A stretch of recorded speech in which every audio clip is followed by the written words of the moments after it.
little secret in marketing is the better your patient experience is, the less you have to spend on marketing and Yeah. invest in marketing in any way. This is Growth in Dentistry, a dental intelligence podcast, where we ask the question, what does growth in dentistry mean to you? I'm Steve Jensen, a dated dental nerd, and your host. Welcome, everyone, to another week of the Growth in Dentistry podcast. I am very excited for our guest today, as always. But before I jump in, I want to give a huge shout out to the Dental Intelligence team for sponsoring this podcast. It's so much work, week after week after week, to produce this thing. And I'm so grateful for their team and the efforts they make to put quality content out to the industry for you. So as always, they have an offering. They'll do a $50 gift certificate just for anyone that will check out a demo of the software. So if you haven't checked it out in a while, there's some really cool new stuff. There is scorecards. So all of the data that's always, kind of you had to go find it in the software. Now it's all in one place.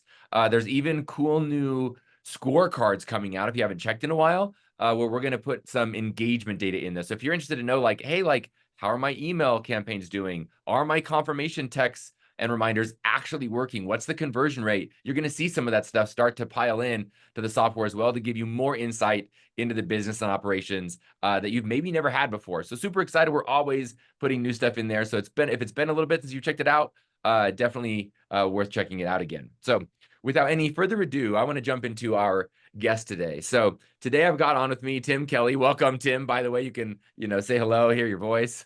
Well, yes, thanks, Steve. It's very exciting to be here. You know how big a fan I am of everything you guys are doing there. And so big pleasure to be here. Thank you. Thanks, Tim. And I'll give a little background, and then I'll ask you if you'll give a little bit more, color commentary. But Sure. I've known Tim since I started working here at DI. They've been a longtime partner of Dental Intelligence. We're certainly grateful for them and the exceptional work they do. So Tim co-founded TNT Dental back in 2000. So they're 24, coming up on 25 years into doing this thing. Worked at a dental lab, and just has a wealth of knowledge in dentistry. And the thing that I love about Tim, we've gotten to sit down and have dinner and really just chat. And Tim and his whole team is curious beyond marketing. And that's what I love. There are so many options out there when it comes to how do I grow my business? Who do I partner with? And who do I decide to work with? And what I love about Tim is because he's curious beyond marketing, what he does in marketing is exceptional, but he's constantly thinking about how can I bridge the gap between what I'm seeing in these dental practices and what I believe we could accomplish as an industry. And he's constantly tweaking things and changing things in order to bridge that gap. So of what he envisions could be and what he sees currently. So Tim, I'm super excited to have you on, learn your expertise. What else would you share about TNT, getting things going? In a second, I want to hear what are some of the lessons you learned over the last 24, 25 years doing this? Yeah, well, maybe I'll start with that, because as soon as you said that, I try not to think about 24, 25 years, because Yeah. when I think inside my head, I look like you. I don't look like a gray-haired guy. I still feel like I'm young. And Yeah, I'm starting to grow my hair out, and I've got some white flecks here that I used to just trim short because I didn't want people to yeah, see well, it. you wait. It's It's coming. happening. So, well, and that's like a quarter of a century. And so, I think we hopefully have learned some lessons along the way. And when we started, if you can imagine this, Google wasn't even a big player yet. Google was 2 years Ah, old, and was just one of many search engines out there. So in the early days, we were just a website company. We had a yeah. custom website, and we would host. And then we became a search engine company to help you get on search engines when Google exploded.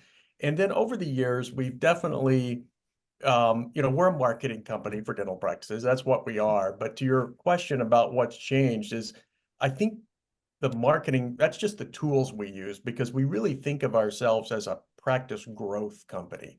Yeah. And it's not just marketing alone. You can't do it without thinking of the enterprise overall, and how does it grow. And so I think, and I'm sure we'll talk about some of this, in the broader market, when we see AI and all the technological advances and everything that's just rolling, it seems to be going so fast these days. Even in dentistry, we're seeing that too, with your products and services, and you guys have something new all the time, and it's just wonderful. And I think that there's a lot of, and I talk to practices every day. That's what I do, in the day part of my job. Mm. And there's just a lot of feeling out there, I think, that, oh my gosh, there's opportunity everywhere. How do I find it? How do I'm missing something. I want to make sure I take advantage of everything. And so, if I see anything, of course, there's the market consolidation in DSOs, but I primarily work with the smaller practices, the private owned practices. Still, we do a fair amount of DSOs, but it's these private practices that I talk to so often where they don't feel like they have all the resources to necessarily take advantage of everything that's available today, and that's in technology and whatever to help them grow. Yeah, as you're saying that, I'm like thinking, even just in the seven, I've been here 7 years at Dental Intelligence, and even just in the 7 years that I've been here, there has been, a really exciting explosion in technology. Like, I spent enough time like researching like previous, kind of big shifts in dentistry. Even things like there was a time when digital radiography, was coming in and folks were saying like, nah, like nothing's as good as the film. Like I want the Right. tangible, Right. radiographs that I can look at and observe and, stick on a light screen and Yeah.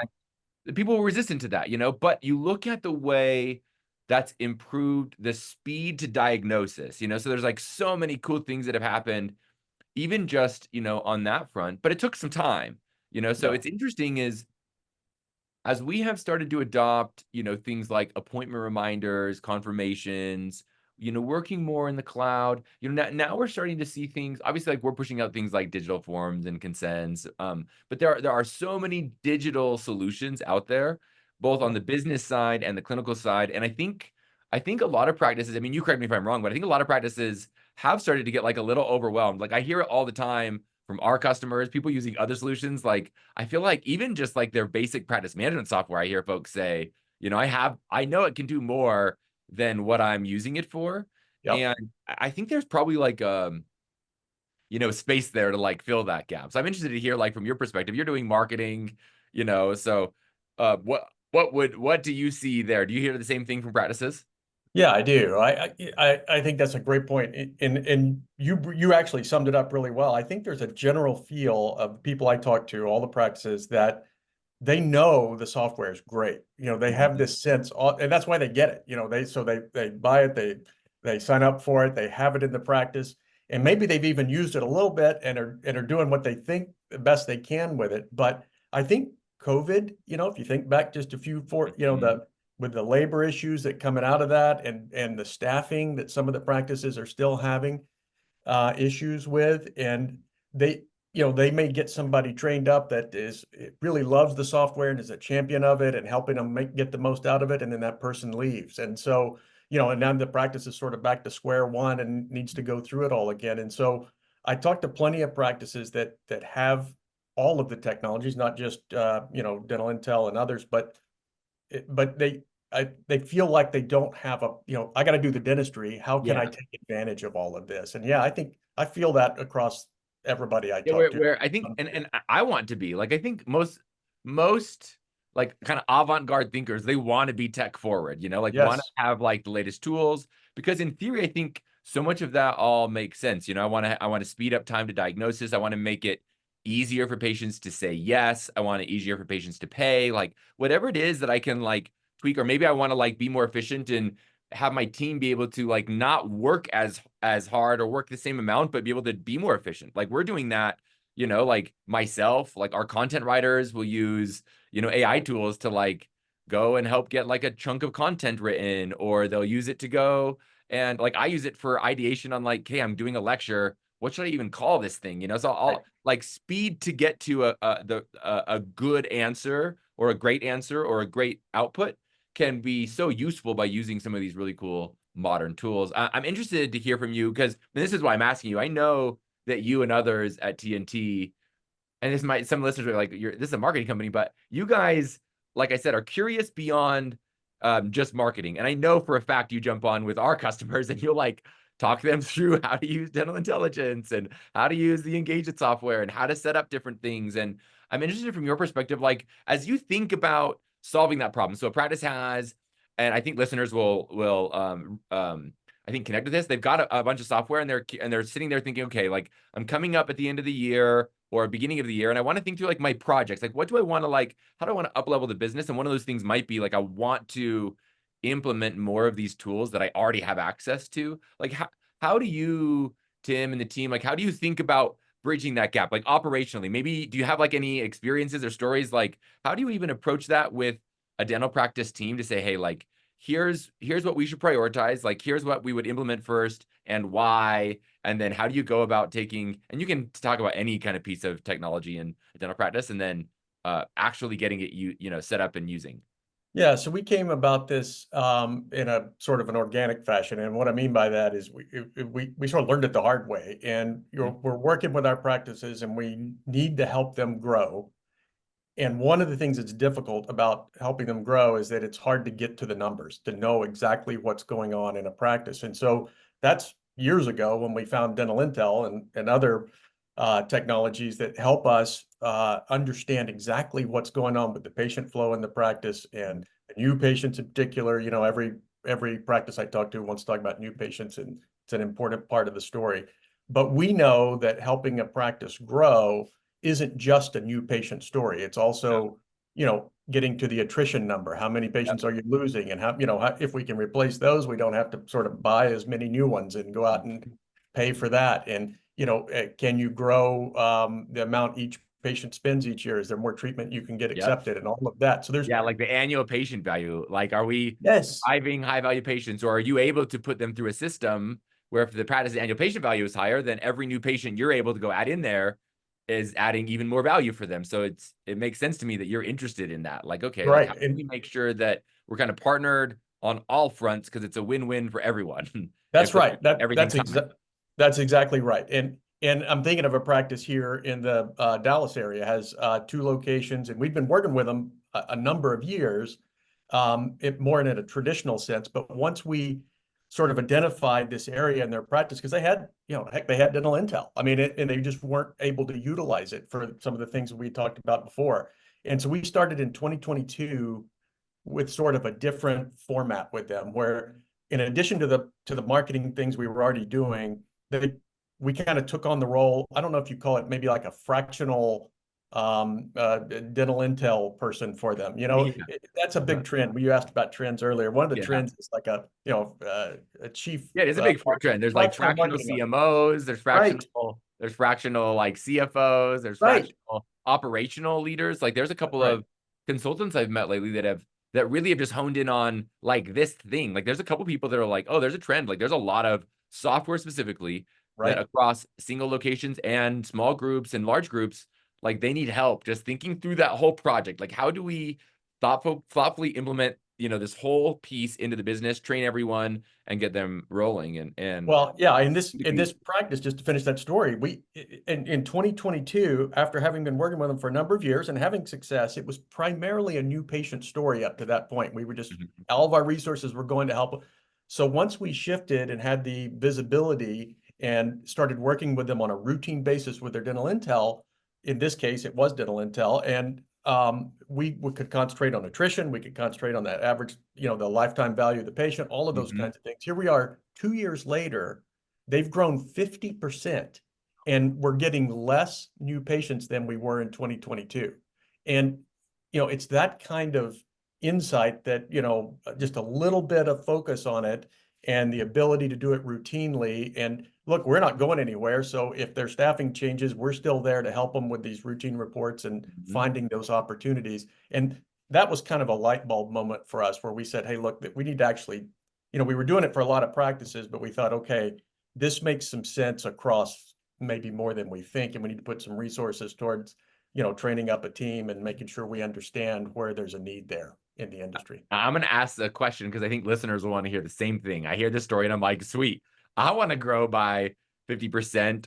And I also want to know, like, what were some of the tweaks that you made with that practice? Like, what are some of those drivers, do you think? Or if it's not just that practice, if you want to share kind of like broadly, but what are some of those common things you see where it's like, hey, here are some like easy wins that are worth, if I'm listening to this, it's like we should check in on those.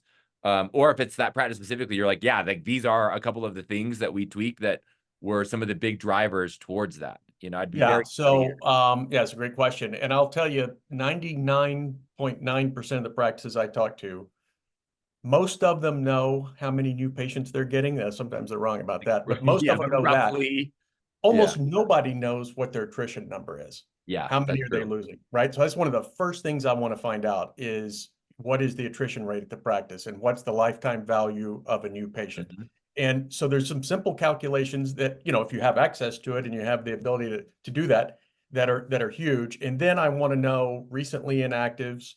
There's some really low-hanging fruit for Mhm. practices that have a large enough patient base that you can make massive gains in a short amount of time once you focus on them. And so that's what we did in that practice. We do that with pretty much every practice we work with where we have the opportunity to do it. But those are probably, there's also an unappointed active patient Mhm. piece of fruit that's hanging low in almost every practice that we work with. And so we've got these 10 numbers that we run that we think are like critical for everybody to look at sort of as an initial assessment and then to track over time.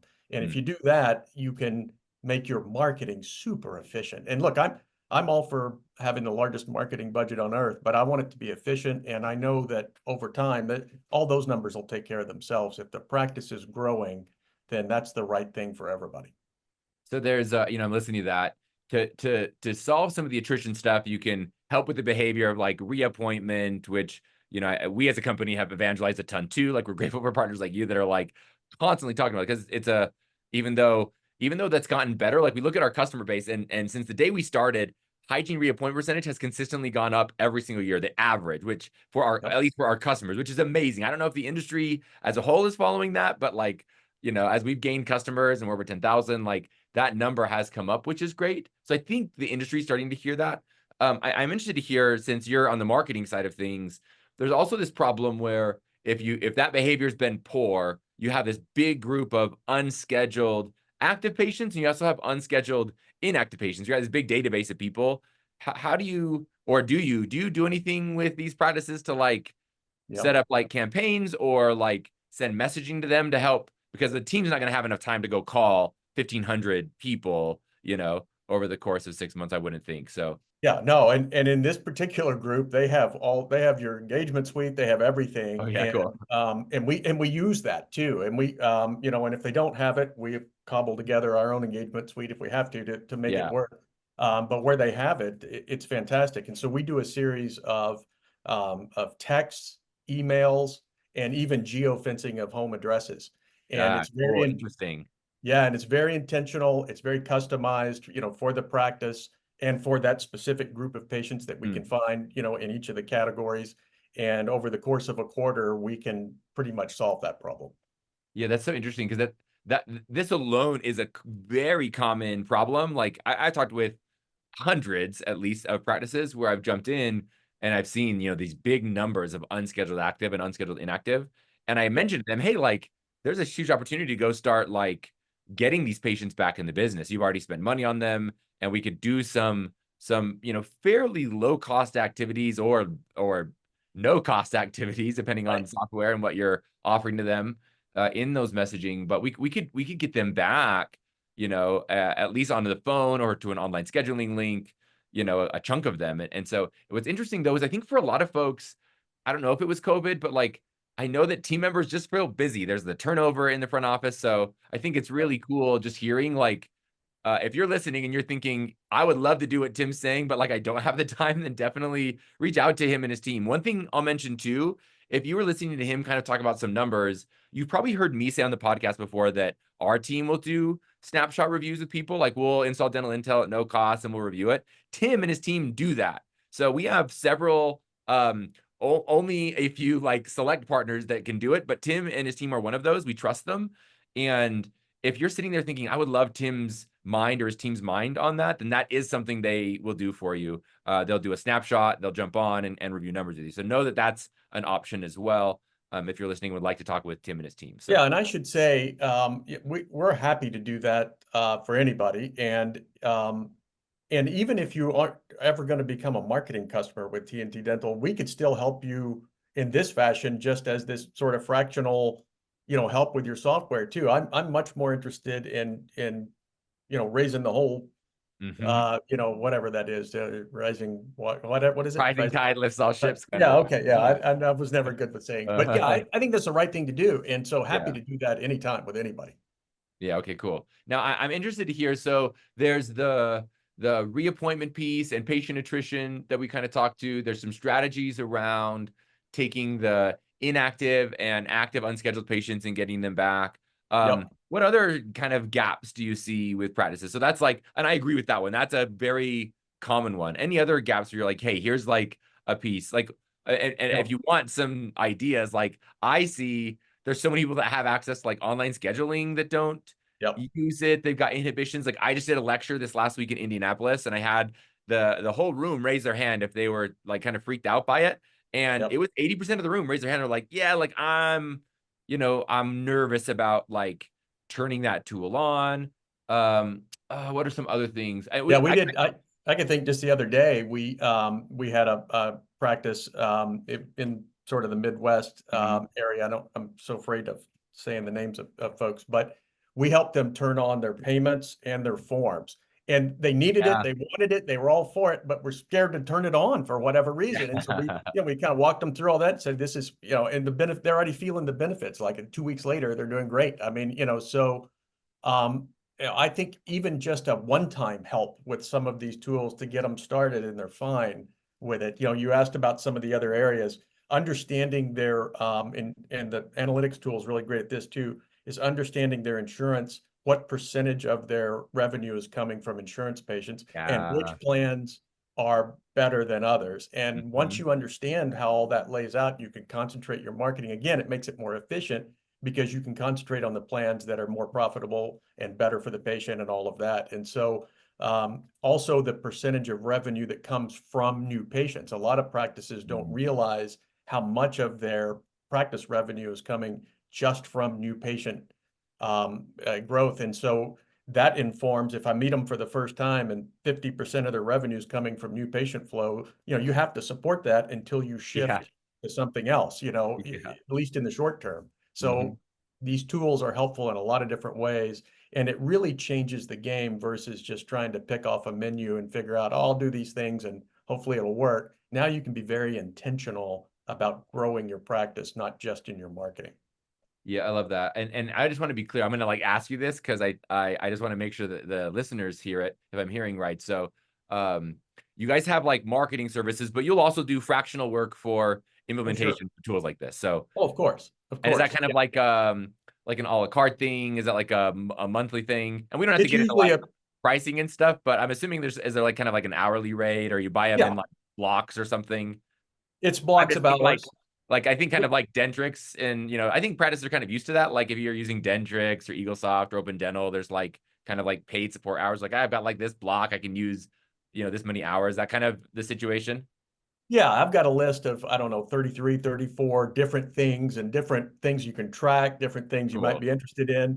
And I usually send that out first and, kind of talk through with that and have them prioritize the things that they might be interested in. And then it's a block hours after that, 3 or 6 or whatever it might be to help get the systems into place and get them moving. And, some practices say, okay, but you're now my employee for this purpose. Others say, I just need to kind of get moving, and then you let go and I've got it, and call me if you need me, so there's a lot of ways to do it.